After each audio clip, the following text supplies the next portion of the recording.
మనతో ఇప్పుడు retire SP Chakrapani గారు ఉన్నారు. సార్ నమస్తే అండి. నమస్కారం అండి.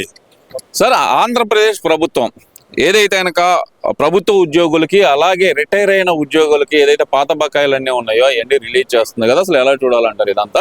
అసలు అంత బకాయిలు పెరిగిపోవడానికి గల ప్రధాన కారణం ఏమనుకోవచ్చు అంటారు? ఇదివరకండి వైసీపీ గవర్నమెంట్లో ఉండగా పెన్షన్ ఎప్పుడు వచ్చేది మాకు తెలిసేది కాదు. 11, 12, 13 సెల్ ఫోన్ చూసుకుని సరిపోయేది.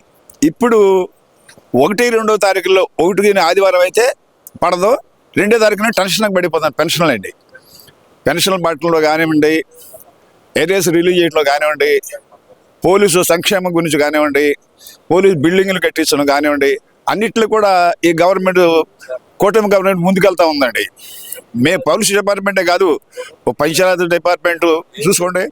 పంచాయతీ డిపార్ట్మెంట్కి మన దేశంలోనే 3 ప్రథమ స్థానాలు వచ్చినాయి. ఎప్పుడు కూడా నేను ఒక 70 సంవత్సరాల నుంచి రాజకీయం తెలుసు. నాకు ఏజ్ 80 years, 80. మా విలేజ్లో మా మిస్సెస్ సర్పంచ్ కూడా చేశారు రిటైర్ అయిన తర్వాత. ఈ విధమైన పాలన ఎప్పుడు చూడలేదండి. ఎన్టీ రామారావు గారు చేసిన చూసాము, మళ్ళీ ఈ కూటమి గవర్నమెంట్ చూస్తున్నామండి. అన్నీ రిలీజ్ చేయడం. అట్లాగే సామాన్యులంతా కూడా పండగ చేసుకుంటూ ఉన్నారు.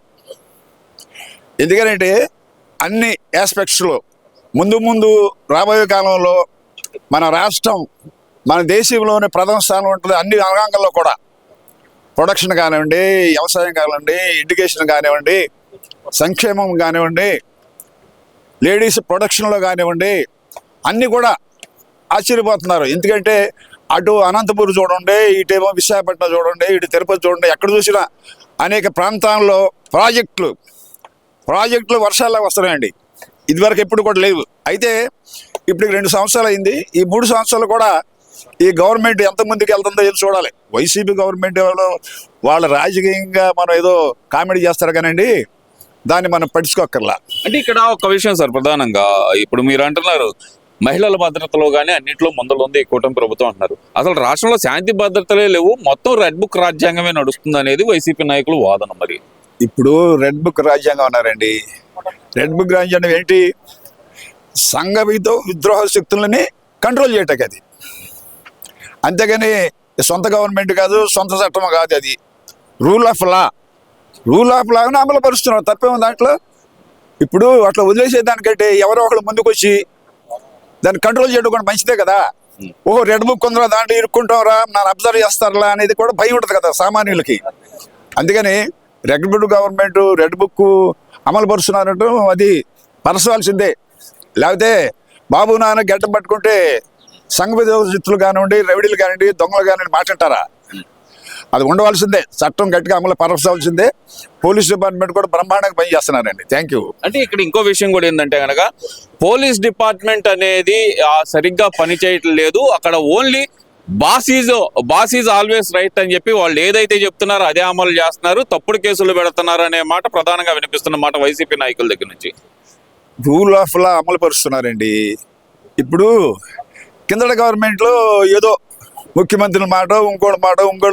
ఇప్పుడు సకల శాఖ మంత్రి సజ్జల గారి మాట ఎవరో విన్నారు కదా, ఏమైపోయారు అందరూ. ఇప్పటికైనా కళ్ళు చేసుకుని జాగ్రత్తగా చేసుకుంటారు కదా. అదేమీ ఎవరు చెప్పి చేయట్లేదండి, రూల్ ప్రకారం చేస్తున్నారండి, రూల్ అమలు పరుస్తున్నారండి. అది కరెక్ట్ కదండి. ఇప్పుడు మా పని మేము చేస్తాం. ఇప్పుడు ఎవరి మాట విన్నాం ఇరుక్కుంటే రేపు జైలుకి పోతే ఎవరు కాపాడతారు మమ్మల్ని? అందుకని అదంతా కరెక్ట్ కదండి.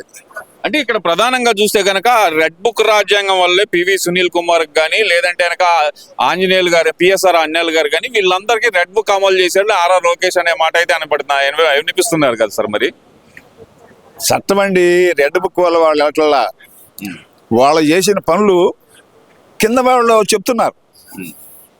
అయ్యా పెద్ద ఆయన చెప్పంటే చిన్న ఆయన చిత్తంగురు అంటారు కదా, ఆ రకంగా ఇరుక్కున్నారా. కానీ రెడ్ బుక్ వాళ్ళు ఇరుక్కోలేదండి. అది ఎవరో చట్టం వాళ్ళు ఇరుక్కున్నారు. కొంచెం ఎడ్జి చూపించినందుకు ముఖ్యమంత్రి గారు కానీ గవర్నమెంట్కి ఎడ్జి చూపించినందుకు ఇరుక్కున్నారండి. ఇప్పుడు ఎడ్జి చూపించలేదు, ఏం చూపించలేదు, చట్టం చూపిస్తున్నారండి ఇప్పుడు. అంటే ఇక్కడ ప్రధానంగా చూసుకుంటే కనుక ఈ కూటమి ప్రభుత్వం వచ్చిన తర్వాత ఉద్యోగస్తుల పరిస్థితి అనేది మామూలుగా లేదు. వాళ్ళు నలిగిపోతున్నారు. పాత బకాయిలే కదండి. రీసెంట్ గా చూసుకుందాం సార్, సచివాలయానికి సంబంధించిన వెంకటరెడ్డి గారు కూడా ఆయన్ని డిస్మిస్ చేయడం జరిగింది, డైరెక్ట్ గా టెర్మినేట్ చేయడం జరిగింది గవర్నమెంట్ నుంచి. ఎలా చూడాలంటారు ఇదంతా? మరి అది ఆయన చెప్తుంది ఏంది, రెడ్ బుక్ రాజ్యాంగంలో భాగంగా నన్ను అరెస్ట్ చేశారా, నన్ను డిస్మిస్ చేశారా అనే మాట ఆయన చెప్తున్న మాట. ఇది కరెక్టే అనుకోవచ్చు అంటారా మరి? అది కరెక్ట్ కాదండి. మాకు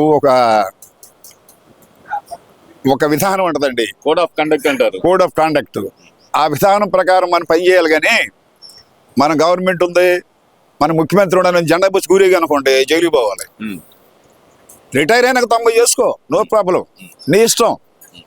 మన కోడ్ ఆఫ్ కాండక్ట్ అమలుపరచాల్సిందే. సర్వీసులో ఉండగా నువ్వు రూల్ పాటించు, అంతేగాని జెండా పుచ్చుకుని ఆర్టీసీ బస్ స్టాండ్ దగ్గర ఎక్కడికి ప్రచారం చేస్తానంటే చట్టం వదిలిపెడతా, తర్వాత పట్టుకుంటుంది గట్టిగా. అదండి అది. రెడ్ బుక్ అనేది ఉండబట్టే ప్రస్తుతం ఇప్పుడు శాంతి భద్రతలు బాగున్నాయండి. ఎందుకంటే భయపడుతున్నారు ఎంప్లాయీస్ కానీ ఇంకోటి నాయకులు కానీ, మన ఎందుకు ఇరుక్కుంటారు, రేపు తర్వాత జైలుకు పోవచ్చు అని. అంటే ఇప్పుడు పోలీసులు కూడా బెదిరించే పరిస్థితి. రీసెంట్ గా చూస్తే పిన్నెల్లి రామకృష్ణారెడ్డి గారు రీసెంట్ గా ఒక వార్నింగ్ అయితే ఇచ్చారు పోలీసులకి. ఎవరైతే గనక ఇక్కడ చెప్పిన మాట అంటే ఎమ్మెల్యేలు చెప్పిన మాట వింటున్నారో వాళ్ళ పరిస్థితి తర్వాత దారుణంగా ఉండేది. ఎక్కడున్నా సరే, రిటైర్ అయినా సరే వదిలిపెట్టకుండా తీసుకొస్తామని చెప్పి జగన్మోహన్ రెడ్డి గారు ఏదైతే చెప్పారో అదే మాట వాళ్ళు వేస్తున్న పరిస్థితి. ఎలా చూడాలంటారు? వాళ్ళకి కావాలని చెప్తున్నారండి. ఇప్పుడు ఏమంటున్నారు, వదిలిపెట్టము, రిటైర్ వదిలిపెట్టము, సప్త సముద్రాల తర్వాత పట్టుకొస్తాం. ఏంటి పట్టుకొచ్చేది? చట్ట ప్రకారం పనిచేస్తున్నామండి, మమ్మల్ని ఎవరేం చేయలేరు, చట్టాన్ని కాపాడుతున్నాము, రూల్ ఆఫ్ లా అమలు పరుస్తున్నామండి. అంతవరకే. ఎవరేం చెప్పినా కావాలని రాజకీయం 90 మాట్లాడారండి, మేము పట్టించుకోం. సరే, ఇక్కడ ఇంకో విషయం కూడా తీసుకుంటే పోలీసుల డిపార్ట్మెంట్ కి ఈ ప్రభుత్వం వచ్చిన తర్వాత ఎలాంటి ఎమ్యూనిటీస్ కల్పిస్తున్నారు అనుకోవచ్చు అంటారు అసలు?